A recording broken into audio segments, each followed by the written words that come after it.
Panginoon, yung sambayanan, nagdiriwang at nagpupuri sa isang diwa't himig, isang pagdakila, atas ng pag-ibig mo'y diringgin.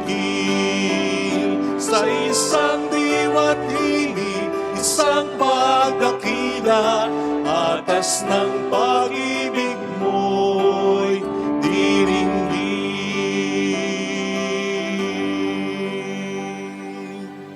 Sa ngalan ng Ama at ng Anak at ng Espiritu Santo, Amen. sumayin niyo po ang Panginoon. At sumaiyo rin. Kaisa ng buong simbahan, sama-sama po natin gunitain San Buenaventura, Obispo at Pantas ng simbahan. At upang tayo maging marapat sa misang ito, magsisimula po tayo para sa ating mga kasalanan at pagkukulang. Tayo pong lahat, inaamin ko sa makapangyarihang Diyos at sa inyo mga kapatid, na lubha akong nagkasala sa isip, sa salita, at sa gawa, at sa aking pagkukulang. Kaya isinasamo ko sa mahal na Birheng Maria, sa lahat ng mga anghel at mga banal, at sa inyo mga kapatid, na ako'y ipanalangin sa Panginoong ating Diyos.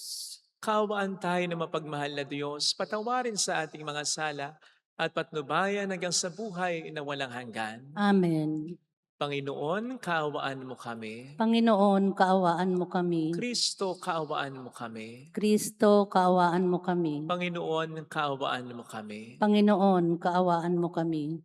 Yumuko tayo, maaaring ibulong sa Panginoon ang ating intensyon. Magdasal natin na iadya tayo ng Panginoon sa malakas na lindol. Dasal natin ang mga tumutulong sa ating simbahan, na mga pangalan at intensyon ay alam na ng Panginoon. Kaya din, pagdasal natin ang mga may sakit at ang mga nag-aalaga sa kanila, ang mga nagpapamisa, ang mga kasama natin, nagsisimba. Manalangin tayo. Ama naming makapangyarihan, sa pagdiriwang namin sa pagsilang sa kalangitan ng Obispong si San Buenaventura, umulad nawa kami sa karunungang itinuro niya upang matularan namin ang maalab niyang pag-ibig sa iyo sa pamamagitan ni Jesucristo, kasama ang Espiritu Santo magpasa walang hanggan. Amen. Ang salita ng Diyos mula sa aklat ni Propeta Isaias. Ito ang sinasabi ng Panginoon. Ikaw, Assyria, ang gagamitin kong pamalo at malupit na kasangkapan ng aking galit. Susuguin ko siya laban sa isang bayang tampalasan, sa bayang kinapupuutan ko, upang ito'y wasakin at samsaman ng lahat ng yaman. At yurakang parang putik sa lansangan. Ngunit wala ito sa kanyang isipan. Hindi ito ang kanyang hangad. Ang layunin niya ay manira at magpasuko ng maraming bansa. Sapagkat ganito ang sabi niya, nagawa ko iyan pagkat ako'y malakas, marunong at matalino. Inalis ko ang hangganan ng mga bansa at sinamsam ko ang kanilang mga kayamanan at ibinagsak sa lupa ang mga nakaluklok sa trono. Kinamkam ko ang kayamanan ng mga bansa na parang kumukuha ng pugad ng ibon. Dinampot ko ang buong daigdig na parang dumadampot ng itlog na iniwan ng inahin. Walang pakpak na gumagaspas ni huning narinig. Makapagmamalaki ba ang palakol sa may-ari nito? Makapagmamataas ba ang lagari sa gumagamit niyon? Ang baston pa ba ang magwawasiwas sa may hawak nito? Kaya nga ang magigiting niyang mandirigma ay pagkakasakitin ng Panginoon, at sa ilalim ng kanilang maringal na kasuotan, mag-aapoy sa init ang kanilang katawan. parang sigang malagablab. Ang salita ng Diyos. Salamat sa Diyos. Ang pooy di tatalikod sa kanyang hirang na lingkod. Ang pooy di tatalikod sa kanyang hirang na lingkod. Yaong mga hinirang mo ay kanilang nililipol. Inaapi niya yaong tinubos mo, Panginoon. Ang mga ulila, balot, mamamayan ng ibang bansa. Pinapatay nila ito at kanilang pinupuksa. Ang pooy di tatalikod sa kanyang hirang na lingkod. Madalas na sinasabi, hindi kami pansin ng Diyos. Hindi kami nakikita ni pansin ng Diyos ni Jacob. Unawain ninyo, bayan, kayong pahat ang isipan. Hanggang kailan pa durunong kayong mga taong mangmang? Ang pooy di tatalikod sa kanyang hirang na lingkod. Itong Diyos na lumikha nitong ating mata't tainga. Akala ba ninyo'y bingi at ni hindi makakita? Sa lahat ng mga bansa, di ba siya ang hahatol? Di ba siyang guro nila pagkat siya ang marunong? Ang pooy di tatalikod sa kanyang hirang na lingkod. Ang lingkod ng Panginooy hindi niya iiwanan. Yaong mga hirang niya hindi niya tatalikdan. Mababalik sa matuwid ang ganap na katarungan. Diwang ito ang susundin ng tapat ang pamumuhay. Ang pooy di tatalikod sa kanyang hirang na lingkod.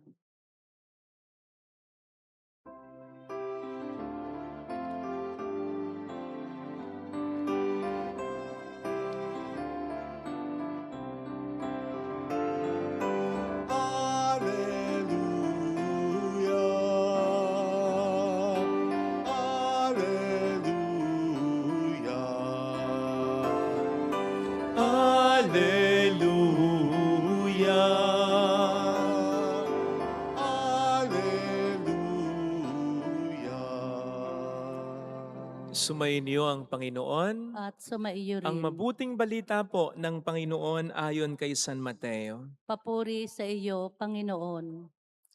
Noong panahong yon, sinabi ni Jesus, "Pinasasalamatan kita, Ama, Panginoon ng langit at lupa, sapagkat inilihim mo ang mga bagay na ito sa marurunong at matatalino at inihayag sa mga may kaloobang tulad ng sa bata. Oo, Ama, sapagkat gayon ang ikinalulugot mo. Ibinigay sa akin ng aking Ama ang lahat ng bagay. Walang nakakakilala sa anak kundi ang Ama at walang nakakakilala sa Ama kundi ang anak at yaong marapating pagpahayagan ng anak." Mga kapatid, ang mabuting balita ng Panginoon. Pinupuri ka namin, Panginoong Hesukristo. Welcome sa Our Lady of Lazaret Quasay Parish, kung saan ayos lang pong umiyak at samahan tayo ng mahal na ina sa pag-iyak at sa pagdarasal upang maging maayos ang lahat. Hindi ko po alam kung napansin ninyo na hindi laging tinatawag ni Jesus ang Ama bilang atin ding Ama. Kung hindi po ako nagkakamali, isang beses lang po niyang tinawag ang Ama bilang atin ding Ama. At ito'y nang turuan niya ang mga alagad at pati na rin tayo na manalangin. Sa Matthew 6 verse 9, ang sabihin niya, ganito kayo mananalangin, Ama namin. Yun lang. Pero sa marami o sa lahat ng pagkakataon, kapag ina-address ni Jesus ang Ama, ina-address niya ito bilang kanyang Ama. Katulad na lamang po ngayon sa ating mabuting balita kung saan ang sabi ni Jesus, "Pinasasalamatan kita, Ama." Hindi niya sinabing, "Pinasasalamatan kita, aming Ama." Likewise, he said, "Ibinigay na sa akin ng aking Ama ang lahat ng bagay." Hindi niya sinabing, "Ibinigay na sa akin ng ating Ama ang lahat ng bagay." Which goes to show for me na hindi porke likha tayo ng Diyos ay matik ng anak nga tayo ng Diyos. Naalala ko tuloy yung isang skit na napanood ko sa FB na may isang lalaking bumibili na nagsabing, "Ate, pabili! Ate, pabili!" Alam niyo ginawa nung tindera? Hinawakan yung mukha niya ng may lambing. Sabay sabi, "Talaga? Bibili ka?" Tapos saka nito, sinampal yung lalaki. Sabay sabi, "Kung makaati ka, bakit kapatid ba kita? Ati-ati ka dyan." But of course, hindi ko naman po iniisip na gusto tayong sampalin ni Jesus kapag tayo nakikiama sa kanyang ama. Pero sa palagay ko, ay gusto rin naman po niyang maging maliwanag para sa atin na kung hindi dahil sa Kanya, ay hindi natin matatawag ang Diyos bilang ating Ama. Yan po ay maliwanag na sinasabi ngayon ng Panginoon sa ating Ebanghelyo when He said, "Walang nakakakilala sa Ama kundi ang anak at yaong marapating pagpahayagan ng anak, kung hindi nga naman sa pagkakatawang tao niya, kung hindi nga naman sa kamatayan at muling pagkabuhay, sa pagsagip na ginawa niya para sa atin, at kung hindi nga naman sa hanggang ngayon ay mga grasyang binibigay niya sa atin, hindi natin kakayanin na tawagin ang Diyos bilang Ama natin." Well, siguro pwede, pero hanggang salita lang. Katulad ng expression natin, halimbawa, nakikiate ka lang naman, nakikikuya ka lang naman. Kasi nga yung pagiging ate o kuya niya ay hindi mo ramdam, hindi galing sa iyong kalooban, in as much as wala kang malalim na relasyon sa kanya na tinatawag mong ate o kuya. Well, that can also happen to us.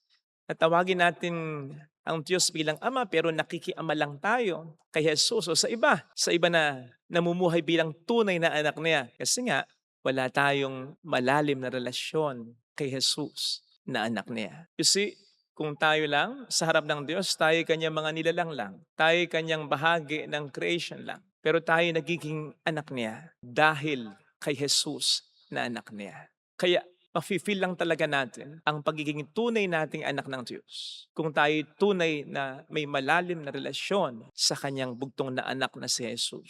To call God our Father, therefore, is not a right that we earn, but a gift that we share with Jesus. To know Jesus is to know the Father. To follow Jesus is to follow the Father. To love Jesus is to love the Father and be loved by the Father. Hindi tuloy nakapagtataka kung bakit kahapon galit si Jesus sa mga tao sa payan ng Corazin, Bethsaida at Capernaum. Dahil sa kabila ng mga kababalaghang ginawa niya sa mga bayang ito ay hindi pa rin naniwala, sumampalataya sa kanya ang mga tao. Pero yung sentimiento ni Jesus, yung galit niya ay hindi para sa kanya, na para bang mawawalan siya kung hindi talaga sila sasampalataya sa kanya. No. Yung sentimiento o galit o paghahanap ni Jesus kahapon sa Ebanghelyo ay para sa mga tao sapagkat higit pang dihamak sa mga kababalaghang ginawa niya sa kanila. Ang gusto niyang ibigay na blessing ay ang mismong sarili niya. In as much as kapag siya ay tinanggap nila, tinatanggap din nila ang Ama. Kaya po siguro magandang tanungin natin ang ating sarili. Tulad din po ba ni Jesus, ay ramdam natin ang pagtawag natin sa Diyos bilang Ama? Masasagot po natin yan sa pamamagitan ng ganitong mga katanungan. Tulad din po ba ni Jesus, nagagawa nating sundin ng Ama kahit mahirap para sa atin? Nagagawa din po ba nating mabuhay ng simple kahit pwede tayong magkaroon? Nagagawa din po ba nating magbigay ng magbigay kahit kailangan din naman natin ng tulong? Nagagawa po ba nating matulog ng mahimbing sa kabila ng malakas na bagyo o problema sa buhay natin? Nagagawa din po ba nating magpatawad kahit sa mga taong hindi deserving ng pagkapatawad natin? Nagagawa din po ba nating magmahal kahit na mga kaaway natin? Nagagawa din po ba nating manindigan sa katotohanan kahit maraming magalit sa atin? At sa tingin po ba natin, kahit din po natin tulad ni Jesus na mamatay ng hindi mayaman, kahit pwedeng magkaroon naman, na mamatay kahit na talunan sa mata ng iba, at mamatay kahit na iniiwanan ng marami sa mga taong sa atin ay mahalaga. Kaya ba natin yun? Sapagkat gano'n ang Panginoon sa kaniyang Ama. No wonder anuman ang naging mga problema niya, gaano man kabigat kahit ang mismong kamatayan niya, at kahit yung akuin niya ang lahat ng pagkakasala ng mundo, tinanggap niya. Dahil alam niya, mahal niya ang kanyang Ama, mahal siya ng kanyang Ama at hindi siya pababayaan ng kanyang Ama. Kasi po kung hindi ang sagot natin sa mga tanong na ito, malamang po sa nakikiama lang talaga tayo. Hindi po maganda yon. Dahil sa panahon ng mga pagsubok at matitinding problema, pwede nating makalimutan na tayo anak ng Diyos. Pwede tayong mawala ng pag-asa at pwede rin tayo magduda o magalit pa sa Kanya. Inaalok naman po ng Diyos sa atin lagi ang pagiging tunay na anak niya sa pamamagitan nga po ni Jesus. Baka nagkukulang po tayo ng sinasabi ng ating Panginoon sa Ebanghelyo ng kaloobang tulad ng sa bata. Baka nagkukulang tayo o wala tayong pagtitiwala sa Kanya at pagpapakumbaba. Naku, hindi po rin maganda yun. Dahil papaano niya tayo ituturing na Kanyang mga tunay na anak kung hindi tayo tunay na magtitiwala at magpapakumbaba sa Kanya bilang mga anak niya. Ito po sana ang katanungan na baunin po natin at naway makakuha tayo ng magandang realization mula dito. Hindi po kasi pwedeng makiama lang tayo, ha? Dapat sa diwa natin, sa kalooban natin, totoong ramdam natin, pinagtitiwalaan natin, at may kababaang loob nating sinasabi at inaamin na ang Diyos ay Ama talaga natin. Amen. Lagay po natin ang ating kanang kamay sa tapat ng ating puso.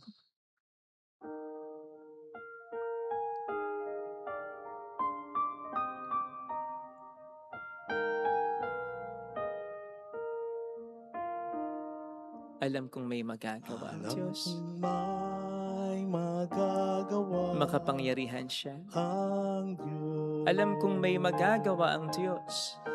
Alam kong may Walang imposible sa Kanya. magagawa ang Diyos.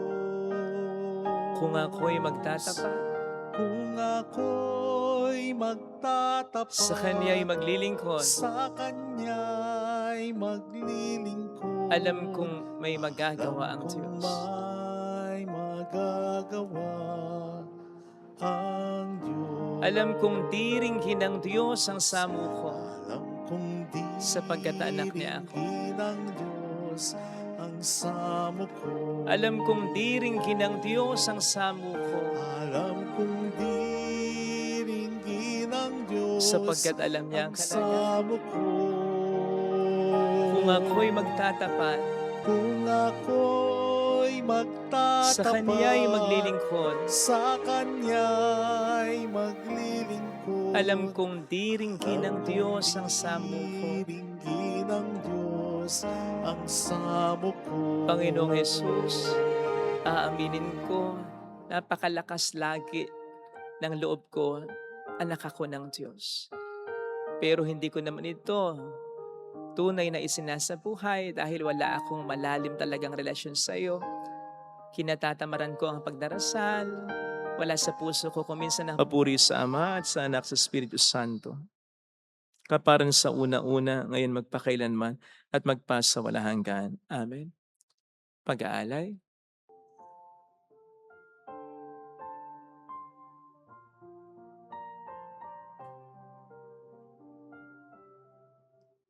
Sa trigo at ubas nagmula, sangos siyang alay ng madla, handog ng bayan mong inilan, tanggapin mo't gawing katawang dugo ni Kristo. Itong alak at tinapay,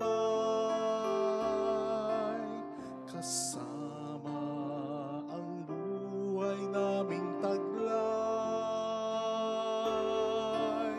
Ama, kami bahaginan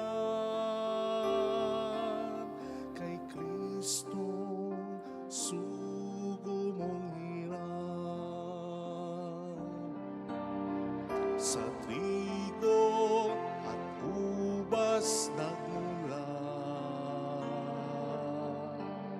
sangos siyang alay ng madla,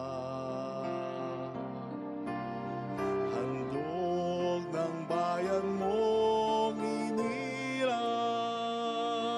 inilang, tanggapin mo't gawing katawang dugo ni Kristo. Manalangin tayo, pang ating handog ay maging kalugod-lugod sa Diyos samang makapangyarihan. Tanggapin nawa ng Panginoon itong paghahain sa iyong mga kamay, sa kapurihan niya at karangalan, sa ating kapakinabangan at sa buong sambayanan niyang banal. Ama naming lumikha, tunghayan mo ang mga alay na nasa dambana. Ngayong kami naghahain para San Beneventura ay magunita sa ikapagkapatawad ng aming mga kasalanan at sa ikatutupad ng aming pagsamba sa iyong ngalan. Sa pamamagitan ni Heso Kristo, kasama ang Espiritu Santo, magpasa walang hanggan. Amen. Sumayin niyo po ang Panginoon. At sumaiyo Itaas sa rin. Diyos ang inyong puso at diwa. Itinaas na namin sa Panginoon. Pasalamatan ng ating Panginoong Diyos. Marapat na siya ay pasalamatan. Ama naming makapangyarihan, tunay nga pong marapat na ikaw ay aming pasalamatan sa pamamagitan ni Heso Kristo na aming Panginoon. Ngayong si San Beneventura ay pinararangalan sa pamuhay niyang totoong uliran at pagiging maaasahan sa pananagutan. Kaya't si Heso Kristo na maaasahan sa katapatan ay niyahayag sa pangasiwa sa sambayanan. Ang malasakit ng mga ulirang tagapangasiwa noon ay nagpapatuloy magpahanggang ngayon. Sa mga panalangin kanilang iniukol, kaisa ng sambayanan mong dito'y nagtitipon. Kaya kaisa ng mga anghel na nagsisiawit ng papuri sa iyo ng walang humpay sa kalangitan, kami nagbubunyi sa iyong kadakilaan. Santo, Santo, Santo, Panginoong Diyos na mga hukbo, napupuno ang langit at lupa ng kadakilaan mo. O sana sa kaitaasan, pinagpala ang naparirito sa ngalan ng Panginoon. O sana sa kaitaasan. Ama naming banal, ikaw ang bukhal ng tanang kapanalan. Kaya't sa pamamagitan ng iyong Espiritu gawin mo pong banal, ang mga kaloob na ito pang para sa amin ay maging katawan at dugo ng aming Panginoong Hesus Kristo.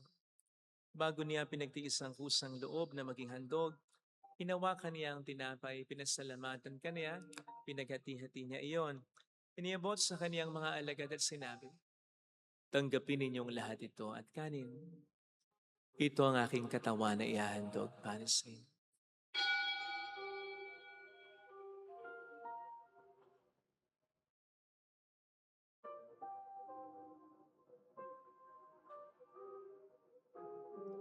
Gayun din naman nang matapos ng hapunan, hinawakan niya ang kalis, muli kaniyang pinasalamatan.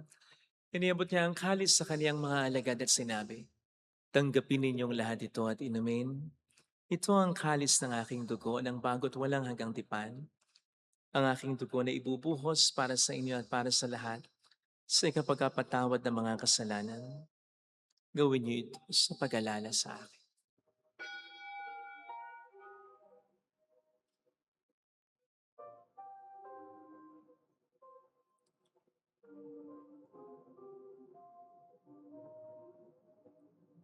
Ipagbunyi natin ang misteryo ng ating pananampalataya. Si Kristo'y namatay, si Kristo'y nabuhay, si Kristo'y babalik sa wakas ng panahon. Ama, ginagawa namin ngayon ang pag-alaala sa pagkamatay at muling pagkabuhay ng iyong anak.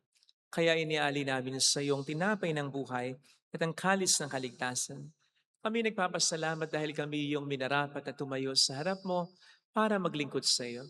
Sinasamo namin kami na magsasalo sa katawan at dugo ni Kristo ay mabuklod sa pagkakaisa sa pamamagitan ng Espiritu Santo.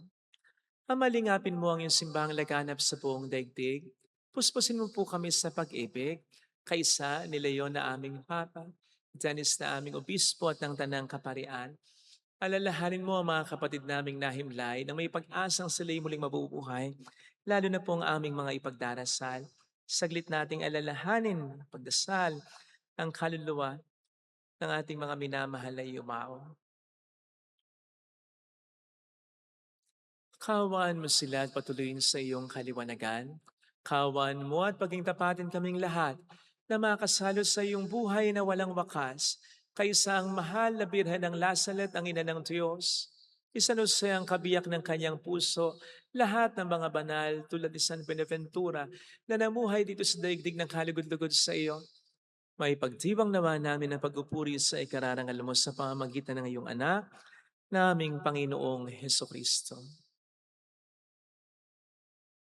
Sa pamagitan ni Kristo, kasama niya at sa Kanya, ang lahat ng parangal papuri ay sa iyo, Diyos amang makapangyarihan, kasamang Espiritu Santo, magpasawalang hanggan.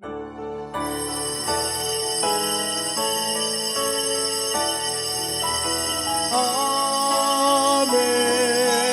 Amen.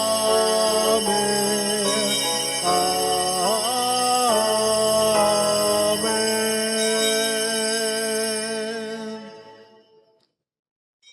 Tumawag tayo sa Ama.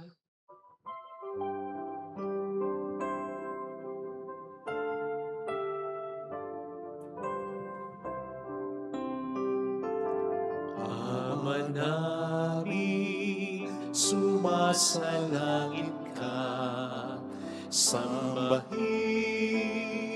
ang ngalan mo, mapasa amin ang kaharian mo, sundin ang loob mo dito sa lupa para nang sa langit. Bigyan mo kami ngayon ng aming kakanin sa araw-araw at patawarin mo kami sa aming mga sala para ng pagpapatawad namin sa nagkakasala sa amin, at huwag mo kaming ipahintulot sa tukso, at iadya mo kami sa lahat ng masama. Hiniling namin kami, Adya, sa lahat ng masama, pagkalooban ng kapayapaan araw-araw, iligtas sa kasalanan samantalang aming pinaghahandaan ang dakilang araw ng pagpapahayag ng tagapagligtas naming sa Heso Kristo. Sapagkat iyo ang kaharian, ang kapangyarihan at ang kapurihan magpakailanman. Amen. Panginoong Heso Kristo, sinabi mo noon, sinasabi mo rin sa amin ngayon, kapayapaan ang iniiwan ko sa inyo, aking kapayapaan ang binibigay ko. Tunghayan mong aming pananampalataya, wag ang aming pagkakasala. Pagkalooban mo kami ng kapayapaan at pagkakaisa sa iyong kalooban, kasama ang Espiritu Santo magpasa walang hanggan. Amen. Ang kapayapaan ng Panginoon ay sumainyo nawang lahat. At sumaiyo rin. Magbigayan tayo ng kapayapaan sa isa't isa. Peace be with you. Peace be with you. Kapayapaan. Kordero ng Diyos na nag-aalis ng mga kasalanan ng sanlibutan, maawa ka sa amin. Kordero ng Diyos na nag-aalis ng mga kasalanan ng sanlibutan, maawa ka sa amin. Kordero ng Diyos na nag-aalis ng mga kasalanan ng sanlibutan, ipagkaloob mo sa amin ang kapayapaan. Narito sa harap natin ng Panginoon ang ating buhay at kaligtasan. Mapalad tayong inaanyayahan. Panginoon, hindi ako karapat-dapat na magpatuloy sa iyo, ngunit sa isang salita mo lamang ay gagaling na ako.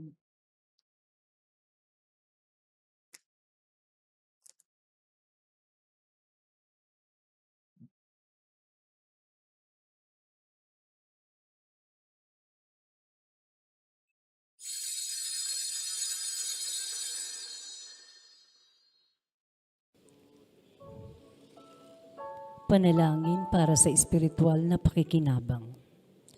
Panginoong Hesus, ako ay naniniwala na ikaw ay nasa kabanal-banalang sakramento.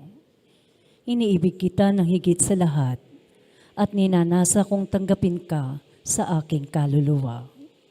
Sapagkat sa mga sandaling ito, hindi kita matatanggap sa sakramento. Tumuloy ka sa espiritu sa aking puso. Niyayakap kita na para bang naririto ka na. Inaalay ko ng buong buo ang aking sarili sa iyo. Huwag mong hayaang mawalay ako sa iyo. Amen.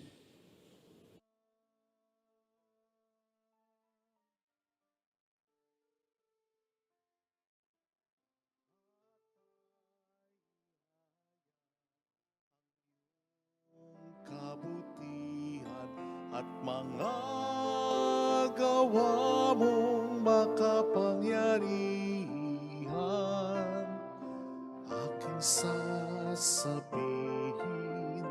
na ikaw ay dakila, kabaitan mo'y aawitin tuwi na.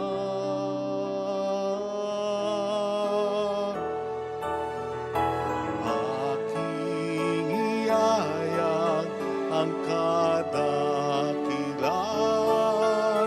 ng aking Diyos. Pasasalamatan siya at pupurihin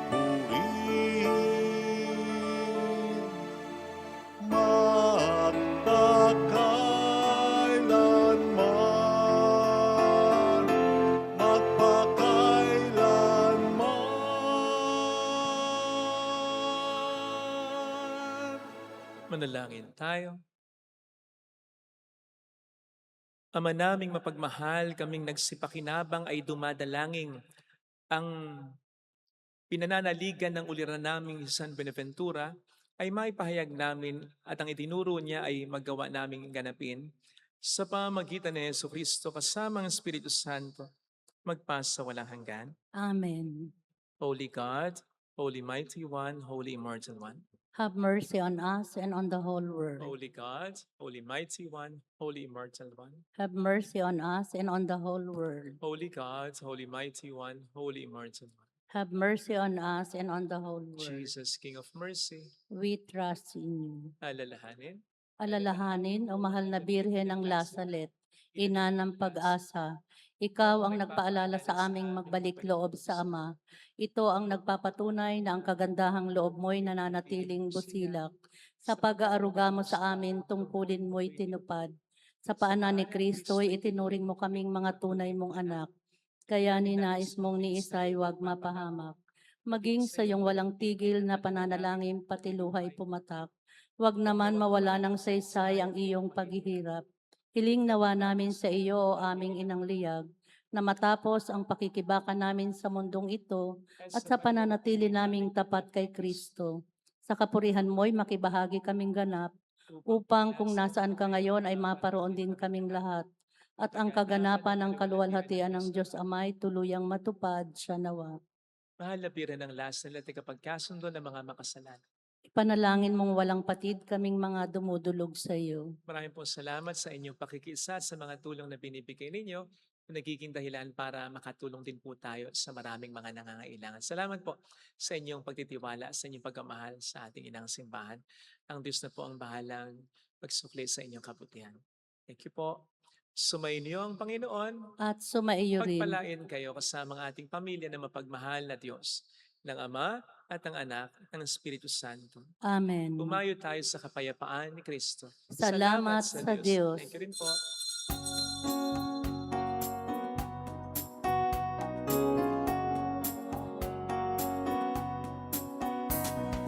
On this day, O Mother of our Lord, we sing you praise for lighting up our way.